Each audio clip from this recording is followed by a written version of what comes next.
देखिए इस वक्त कई बेहद अहम खबर आ रही हैं जो इस ओर इशारा कर रही हैं कि ईरान, अमेरिका और इजराइल के बीच एक बार फिर हालात जंग की तरफ आगे बढ़ गए। देखिए 3-4 अलग अलग खबरों पर बात होगी। एक तो ये सबसे अहम खबर कि इराक में अमेरिकी एम्बेसी को निशाना बनाया गया है और यह बताया जा रहा है कि 10 से ज्यादा ड्रोन बगदाद में अमेरिकी एम्बेसी के ऊपर दिखाई दिए। उसके बाद करीब 5 से 6 धमाके अमेरिकी एम्बेसी के बेहद करीब हुए हैं। अब देखिए ये ड्रोन अटैक्स थे, इस बारे में अभी कुछ नहीं कहा गया कि ये ड्रोन क्या ईरान ने भेजे थे, क्या ईरान की तरफ से ये स्ट्राइक हुई या ईरान के समर्थित जो गुट हैं इराक में उनकी तरफ से ये स्ट्राइक की गई। लेकिन जो हालात इस समय इराक में हैं वो इस ओर इशारा कर रहे हैं कि इराक में एक बार फिर अमेरिकी सोल्जर्स और अमेरिकी एम्बेसी जो है वो निशाने पर है। हालांकि वहां पर डिफेंस सिस्टम लगा हुआ है, पेट्रियट सिस्टम लगा हुआ है, उसे फायर किया गया, कई ड्रोन्स को गिराया भी गया है, लेकिन 5 से 6 बड़े धमाके हुए हैं अमेरिकी एम्बेसी के बेहद करीब। और पिछले 24 घंटे से रुक रुक कर लगातार अमेरिकी दूतावास को निशाना बनाने की कोशिश हो रही है।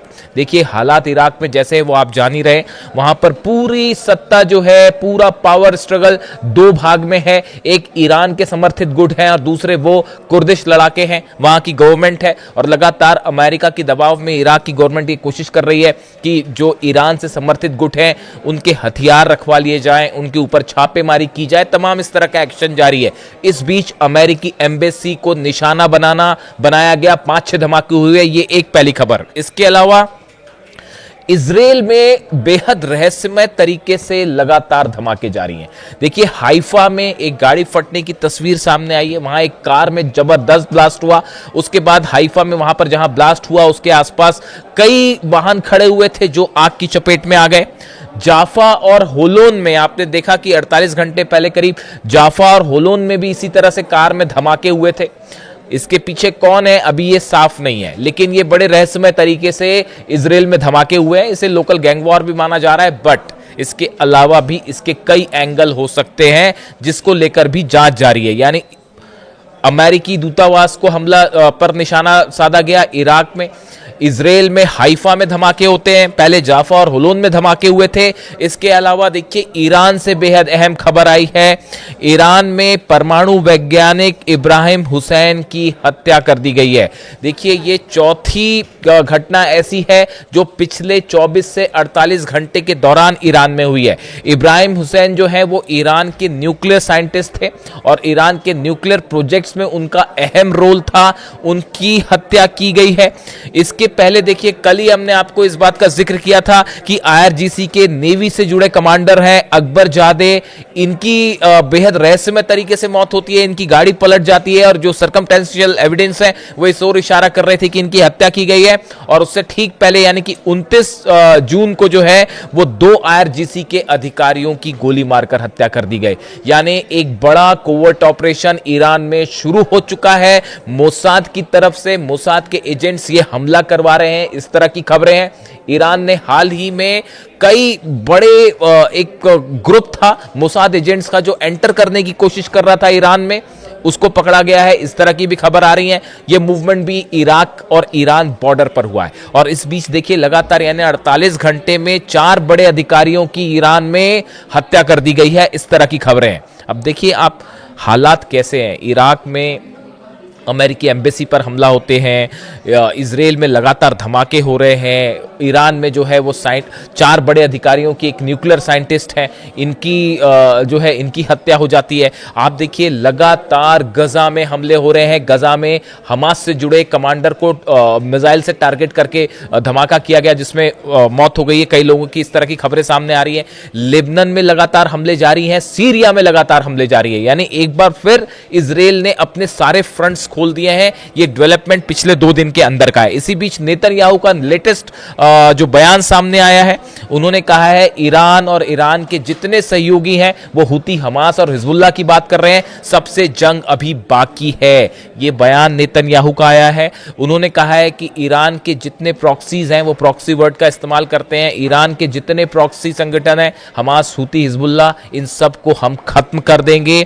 इसके बाद उन्होंने एक बार फिर इस बात को दोहराया कि ईरान को परमाणु हथियार हासिल नहीं करने दिए जाएंगे। इस तरह के डेवलपमेंट्स, इस तरह के बयान जो है वो नेतन्याहू की तरफ से आए हैं। इसके अलावा एक बड़ी खबर है, देखिए वॉल स्ट्रीट जर्नल की तरफ से ये खबर आई है कि अमेरिका ने एक बड़ा प्लान तैयार कर लिया है कि कैसे ईरान पर हमला किया जाए।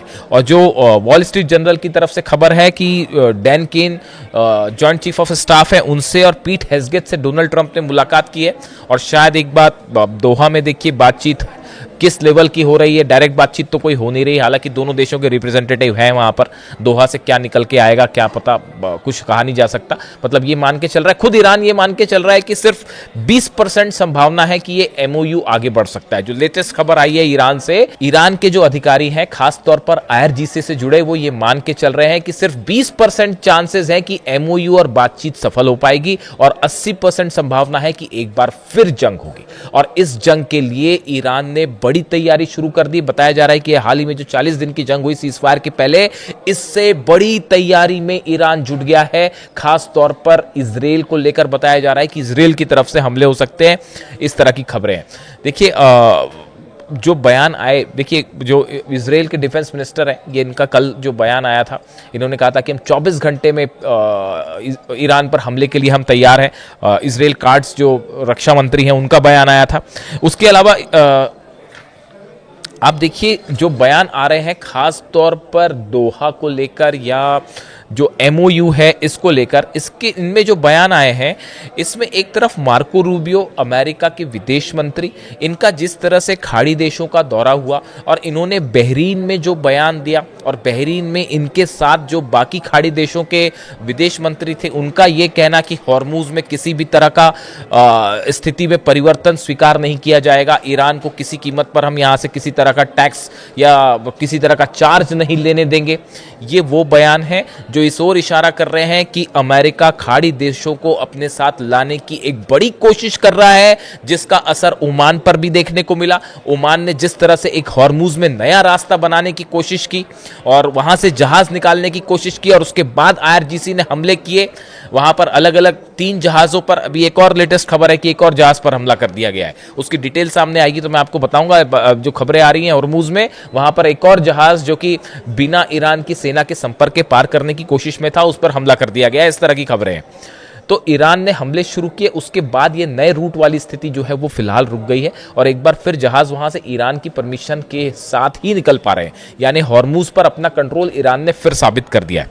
अब इस बीच देखिए एक तरफ मार्को रूबियो के बयान है, अमेरिका के विदेश मंत्री के, अमेरिका के उपराष्ट्रपति जेडी वेंस के बयान है जो लगातार डील की बात कर रहे हैं या एमओयू की बात कर रहे हैं। इसी को लेकर ईरान की तरफ से बयान आया है। ईरान का यह कहना है कि मार्को रूबियो अमेरिका के विदेश मंत्री कुछ बात करते हैं और जबकि उपराष्ट्रपति जेडी वेंस कुछ और बात कर रहे हैं। दोनों के बयानों में इतना ज्यादा अंतर है, एक तरफ लगातार ईरान के खिलाफ अरब देशों को भड़काने की कोशिश हो रही है और दूसरी तरफ एमओयू की भी बात हो रही है, डील की भी बात हो रही है। तो ये विरोधाभास वाली स्थिति आगे नहीं चल सकती। ईरान की तरफ से बात साफ कर दी गई है। पहले तो $6 बिलियन को लेकर जो है वो मामला फंसा हुआ है।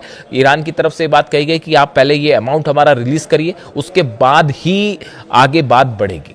मामला यहां पर फंसा हुआ था। इसके अलावा अब टेक्निकल टॉक्स को लेके बैकडोर से क्या बातें हो रही हैं, देखिए हालात ये है कि ये एमओयू ये तय मान के चला जा रहा है कि एमओयू के जो शर्तें हैं इस पर आगे डील नहीं हो पाएगी और मामला बिगड़ जाएगा। इसी के चलते एक बड़ा अलर्ट ईरान में है। ईरान में जो सूत्रों के मुताबिक खबर आई है, ईरान की खुफिया एजेंसीज के थ्रू खबर आई है कि एक बड़े हमले की तैयारी पूरी हो चुकी है, प्लान तैयार हो चुका है अमेरिका, इजराइल और कई अरब देशों के बीच कि कैसे स्ट्राइक करनी है। और इसको लेकर ईरान इस बात को भलीभांति समझता है और यही वजह है कि बड़ी संख्या में बताया जा रहा है मिसाइल मूवमेंट। मैं आपको एक अगले वीडियो में इस पर अलग से बात कर दूंगा, लेकिन ईरान में जंग की तैयारी उसी सिचुएशन में पहुंच गई है जो 40 दिन के जंग के पहले थी।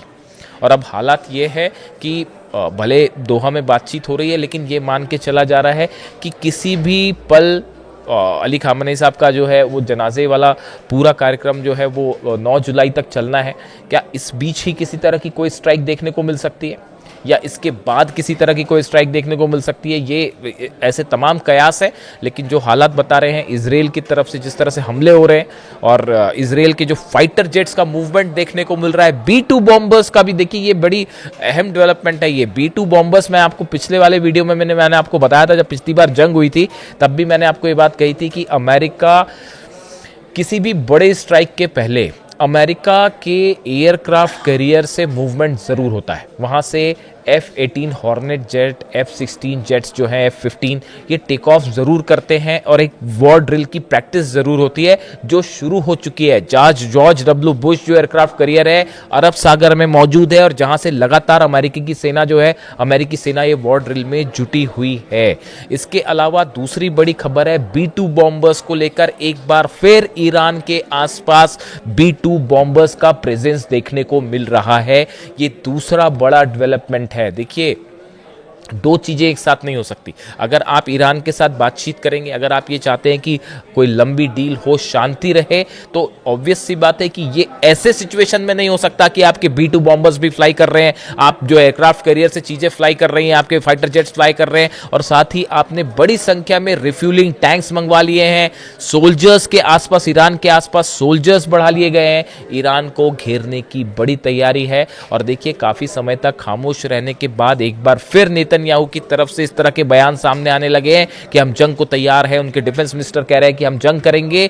ये इस ओर इशारा कर रहा है मामला कि एक बार फिर ईरान और इजराइल की जंग तय है। कई एक्सपर्ट्स ये भी बता रहे हैं कि नेतन्याहू, जिनके समर्थन से नेतन्याहू सरकार चल रही है, वो सब के सब ये चाहते हैं कि ईरान के साथ जंग फिर से शुरू हो जाए। और इसी वजह से ये मान के चला जा रहा है, खासतौर पर ईरान ये मान के चल रहा है कि किसी भी वक्त ईरान पर बड़ा हमला हो सकता है, और इसकी बड़ी तैयारी में ईरान की सेना भी जुटी हुई है। इससे जुड़ा जो भी अपडेट होगा आप तक पहुंचाऊंगा। Thank you so much.